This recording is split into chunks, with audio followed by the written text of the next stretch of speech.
E aí, jovens, Enzo Peretti na área de novo. E hoje a gente vai trazer um assunto sobre um clube que está muito bem nessa temporada europeia, tá? Que é a Inter de Milão, tá?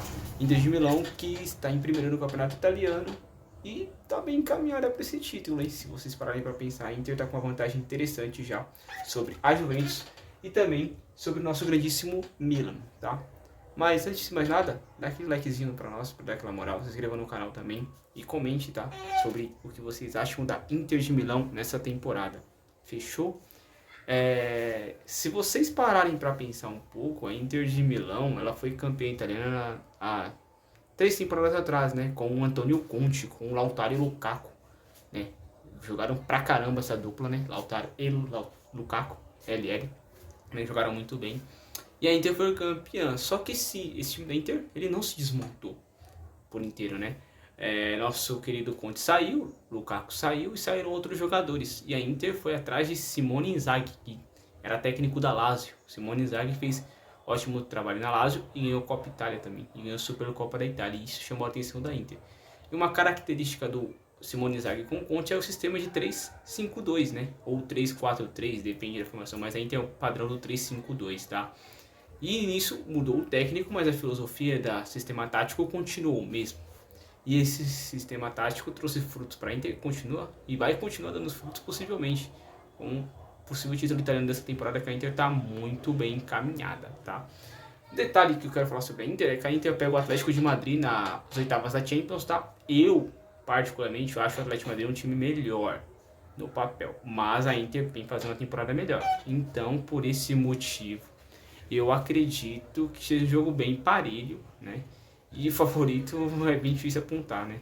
Eu acredito que o Atlético de Madrid possa fazer com que o seu individualismo apareça e se classifique, mas é bem complicado, tá? Nós afirmamos que é um confronto dos mais equilibrados das oitavas de finais, ok? Eu queria comentar uma coisa sobre a Inter, é que esse sistema tático do Simone Inzaghi, que está na terceira temporada, né? Lembrando que a temporada passada a Inter foi vice-campeã europeia, teve chance, foi pau a pau com o Manchester City a final e por meros detalhes o Manchester City acabou sendo campeão. Só que o Simone Inzaghi ele ganhou as duas Copa Itálias da temporada passada. Essa temporada a Inter foi eliminada pelo Bolonha, né?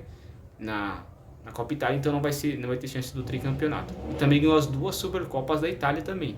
Né? O italiano, o Milan ganhou na primeira temporada do Simone Inzaghi e na última temporada o Napoli, com aquela belíssima campanha com o Luciano Spalletti, foi campeão italiano e o Luciano Spalletti foi para a seleção da Itália e o Napoli está nessa temporada ruim, né? Que não é o caso de a gente comentar sobre o Napoli agora, é mais sobre a Inter, tá? Bom, vou dar um exemplo da escalação da Inter no último jogo contra a Roma, 4-2, bela virada da Inter, para vocês entenderem. A variação de táticas com jogadores que possam jogar em mais de uma posição. E tem uma noção de como é que a Inter está tão bem nesse campeonato italiano. Tá? Venceu a Fiorentina fora, venceu a Juventus na penúltima rodada por 1x0 em casa, venceu de 4-2 da Roma, fez 5-1 no Milan, fez 3x0 na Lazio, se não me engano, na Supercopa da Itália. Foi na Lazio ou foi na Fiorentina? Acredito que foi na Lazio. E ganhou a final do Napoli de 1x0, gol do Lautaro, tá? Olha só, Sommer, que veio substituto do Naná, veio do Bayern de Munique, jogar no Borussia Mönchengladbach.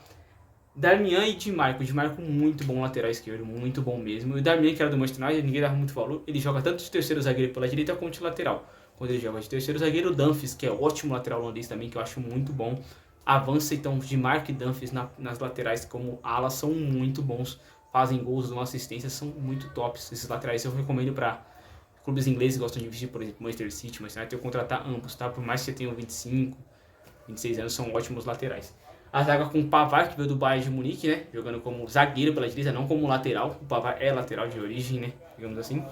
A Cherby, zagueiro canhoto, veteraníssimo, mas joga bem. Com o Bastoni, outro zagueiro canhoto muito bom, técnico, jogador jovem, treino muito bom, que eu gosto muito. E tem o De Vrij também no banco, que é bom zagueiro também, holandês, que jogava na Lazio. E aí o tchan da Inter tem aí.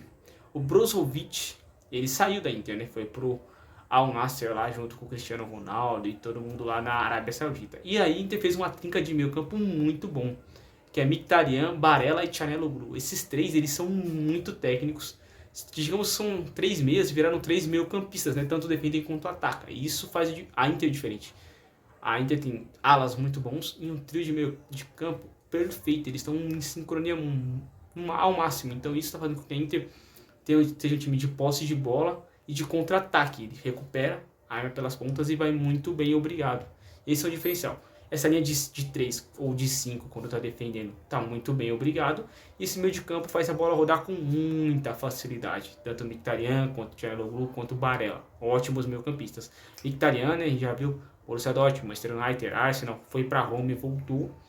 E o Çalhanoğlu acabou o contrato com o Milan, Inter contratou de graça. E o Barella, uma achada do mercado da Inter, né, onde está um tempinho já na Inter, e é muito bom jogador. E o ataque, Lautaro Martínez, não precisa nem falar. Perde muito gol, mas faz muito gol. Essa temporada tá artilheiraço. E o Thuram, que estava próximo de fechar com o Milan, acabou fechando com a Inter. Ele era do Borussia Mönchengladbach, atacante francês. Ótimo centroavante. Ele veio para substituir o Dzeko, que foi pro Fenerbahçe. Foi uma troca muito boa, né? Tem um detalhe sobre a Inter também. Vocês podem reparar que eu não falo muito de jogadores jovens, como o Milan contrata jogadores como o Rafael Leão, como o Sami Marques, né, que contratou. O Milan é um time que contratou o Okafor agora. O Milan vai sempre buscando no mercado jogadores jovens, né, para compor o seu elenco. A Inter ela tem o inverso, a Inter e a Roma, mas especificamente a Inter ela contrata jogadores com mais cacife. Digamos assim, jogou bem no Manchester City, jogou bem no Arsenal, jogou bem no Manchester United, a Inter vai e traz esse jogador um pouco mais eterno para fazer esse elenco rodar. Exemplo foi o Quadrado, que saiu da Juventus e foi para a Inter de Milão, né? O Dzeko, que saiu da Roma e foi para a Inter própria de Milão. O Mkhitaryan, outro exemplo. Então a Inter tem muito desses exemplos de trazerem jogadores que já tem um nível mais acima de idade, mas que compõe bem o elenco. O Arnautovic, que jogou na Inter na época do Mourinho e voltou agora para a Inter, vindo do Bolonha. Então a Inter tem essas características, a gente trazer jogadores já, digamos, veteranos, mas já com muita rodagem de gigantes europeus. Isso deu muito bem, obrigado na engrenagem, né? O Carlos Augusto, que era do Monza, revelado pelo Corinthians também, é um lateral um pouco mais de retenção, mas ele vai bem também nesse time da Inter. Então é um time que tem muita sincronia, né? Acredito que o campeonato italiano está bem encaminhado para a Inter. Agora focar na Liga dos Campeões. Não é favorita contra o Atlético, mas é um jogo muito equilibrado. Eu acredito que vai ser um dos melhores jogos dessas oitavas de finais, porque são dois times que se defendem muito, principalmente o Atlético de Madrid, e atacam muito pelas pontas. O Atlético também joga nessa característica de três defensores, né, ou linha de 5, e sai mais pro jogo, que é o 3-5-2, né, que não são dois atacantes, não são 3, como alguns clubes acostumaram a jogar, né. Então, mas um detalhe super importante também sobre a Inter é a característica do jogo. É um clube que, mesmo jogando com essa linha, eles avançam muito, tá? Se vocês pegarem o jogo contra a Roma, até mesmo o jogo contra a Juventus, a linha de 3 fica lá, só que o Bastoni avança na linha da direita, joga o Pavard, o jogo da linha é tipo um lateral, né, como terceiro zagueiro, como o Aspilicueta fez na época do Chelsea com o Thomas Tuchel. Então ele avança muito e dá muita opção. Então você tem dois zagueiros que são muito técnicos, que eles avançam e ficam muito ofensivos, junto com os alas, os 3 meio-campistas, Lautaro ou Thuram. Quando não joga o Thuram, joga o Arnautovic. Tem o Alexis Sanchez também, que voltou, outro exemplo que eu falei de eles contratarem jogadores de fora e voltarem, tá? Então a Inter tá muito bem essa temporada, né? O Inzaghi, pela terceira temporada seguida, tá fazendo um ótimo trabalho na Inter, né? Tá colhendo frutos. E a Inter tá sendo uma surpresa agradável, né? Surpresa, modo dizer, vice-campeão europeu, né? Só que da temporada passada para essa, a Inter melhorou o seu estilo de jogo. O Inzaghi conseguiu colocar mais essa filosofia. A Inter tá surpreendendo positivamente. É um time que ataca muito bem e defende tão bem quanto, né? Perdeu o Onaná, trouxe o Sommer, perdeu o Dzeko, trouxe o Thuram, né? E aí foi fazendo aquelas trocas e acabou dando muito certo. Então a Inter é uma surpresa muito positiva e foi vice-campeão europeu. E cuidado, a Inter pode se surpreender novamente, tá? Depende do sorteio aí. Na temporada passada acabou pegando o Benfica, acabou pegando o Milan na semi, acabou chegando na final. Vai que o sorteio casa e dá certo. Fechou? Cuidado com a Inter pode chegar. O italiano tá bem encaminhado. Assista o jogo da Inter para vocês identificarem essas questões que eu falei. É um time bem legal de assistir, é um time que parece não ofensivo, mas ele é muito ofensivo. Eles têm alas muito agudos, meio-campistas que chegam para finalizar, Barella, Çalhanoğlu, Mkhitaryan e Lautaro artilheiro. E o Thuram, centroavante nato, faz muito gol. Fechou? Forte abraço. Logo mais voltaremos com outros vídeos. É nóis.